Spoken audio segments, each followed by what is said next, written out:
بله کجا؟ هواپیمای ناشناس به آسمان ایران نزدیک می شود.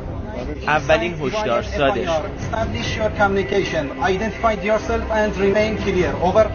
جناب خانم یه آمادگی هم به سامانه بدید سریع. جواب هشدارها را نمی‌دهد. 050. اخطار آخر صادر می شود. This is the last warning. If you continue present heading, you will be aimed by Iranian missile system. This is the last warning to you. Over. الان این سمت شهباز در حال خارج شدن است. جواب دادن؟ بسیار خوب. جواب داد در حال دور شدن هستش. Collision aircraft. چند ساعت مانده تا سال تحویلیم. حکایت مردان حافظ آسمانی ایران است.